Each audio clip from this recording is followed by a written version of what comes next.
So are you fully aware of your blind spots both in life and business? Are you? Do you know what areas keep repeating themselves? Issues with the same types of people, issues in your business in the same exact department over and over and over again, but you're not noticing it because you got this blind spot, and God forbid if somebody brings it up to you, you're like, there's no way in the world we have issues on this side. If any of this relates to you, stick around. You may get some value out of this video, and if you do, give it a thumbs up and subscribe to the channel. So, I'm at our annual Sales Leadership Summit. This year we do it at the Mar-a-Lago. Private event, I think the membership at Mar-a-Lago right now is $700,000. To be a member there, we're there, 300 of us from all over the world. They're there, they want to find out how to become a better sales leader. And one of the rooms that we do, one event that we do at the beginning is only for CEOs, and it's 70 of us in the room. And one of the guys, good looking, he knows who he is, asks a question. He says, so Patrick, I currently have 70 sales reps that are working for me. I'm doing great. Business is this, business is that. But I want to take this business and be at other offices and expand nationally. How do I do it?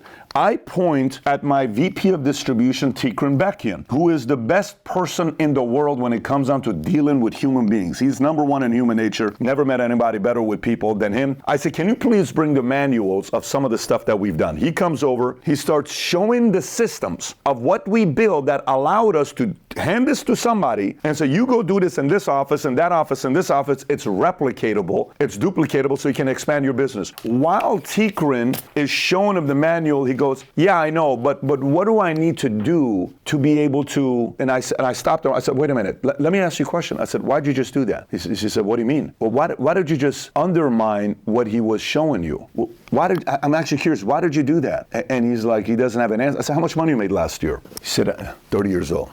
I made $1 million last year. I said, guess what? What? I said, are you somebody in your family? Does your family look at you as a leader? Are you a rock star? Cousins, friends, everybody's like, oh my God, he makes $1 million a year. He says, yes. I said, you're a nobody in this room. Because there's guys doing $600 million a year, $700 million a year, 40 million net profits a year, $20 million EBIT over a year, sitting on $500 million businesses. You're just another sales leader making $1 million a year. You're not that big of a deal. And then all of a sudden everything changed. So what's the point here? Sometimes in life, we experience one of two things, and they're both delusional. You either think too highly of yourself, or you think too low of yourself. You're high either way, because neither are generally fully right. What happens when you're in both places?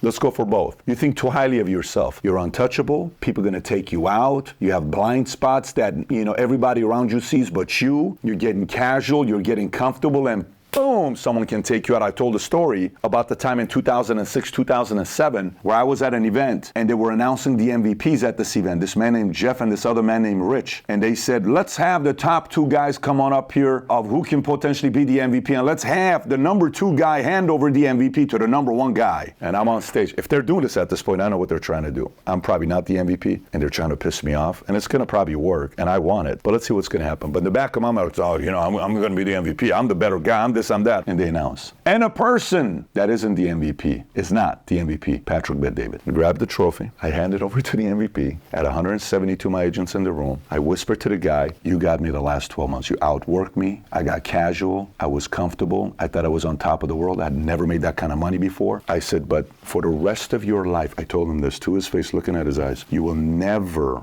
be able to outwork, out-strategize, out-improve, outlast, because I will never stop. And I never did. And I gave a nice little message, went back to my guy, sat down, deep down inside, I'm like, you lost because you had a lot of blind spots. This guy, lots of blind spots. I thought for sure the business was going to grow by itself. It was not going to grow by itself. So going back to you, concept of blind spots. What true blind spots do you have that's holding you back in business and life? Sometimes the only way you can find out if this exists or not is by talking to 2, 3, 4, 5 people that you trust the most, that you're willing to get feedback from them, that are able to give it to you directly. And sometimes the best way to do it is to go in an environment where you're not the main person. This next month, I'm invited to an event, wealth management event. One of my advisors that I work with, I'm one of his clients. I'm invited to this event, 60 families. To be qualified to be attending this event, your minimum net worth needs to be $1 billion.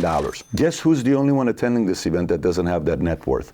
This guy. I'm the brokest guy going to that event. You know why I'm going to that event? I just want to sit right there with all these other families that have massive assets that they've built, legacy planning, families, everything they've done to pass it down. I just want to sit there and realize, PBD, you're a nobody. You're in a room of 60 and nobody cares. You're number 60 I love that feeling. I love that feeling because it's constantly making me want to get better over and over again. Now, we talked about this guy here, right? That you think too highly of yourself. Let's talk about this guy as well. You think too low of yourself. You're also delusional. There's no way in the world you're right. You're maybe negative, pessimistic, you're down on yourself, somebody said something to you, and you believe in them. That's also not true, right? There's a part of that that's also not true. That is also a blind spot because you're inferior always. Oh my God, I'm not good enough. I'm not this, I'm not that. You got to also stretch your wings a little bit and be around other people that encourage you, are positive, or optimistic, that future looks bright. Your environment and your peers probably are causing you to feel that way. And you got to get the hell out of that environment that you're in. Sometimes you work at a company and the environment is positive. Environment is great. People like working there. But no company has 100% of employees that like working there. Every company, big, small, medium size, has a small percentage of people that are negative, pessimistic. It's not fair. Look what they did. They did it again. They don't like us. And these guys somehow, some way, always only keep in contact with people that quit. You'll see Instagram stories, only the quitters, they go have dinner with them. Only the quitters, they go to LA and party with them. Only the quitters, they go to New York and party with them. And you're wondering why you're next to quit and you're pessimistic. May as well quit and leave and make your life a lot easier. Either be all in with the people that are willing to do something big, or just already quit and go to a different place.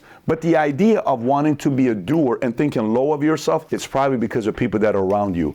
You got to change your environment. Anyways, if you got value out of this video, give it a thumbs up and subscribe to the channel. And if you got value out of this video, I got another video I want you to watch. 2 types of people to distance yourself in your life. If you've never seen it, click here to watch it. Take care, everybody. Bye-bye, bye-bye.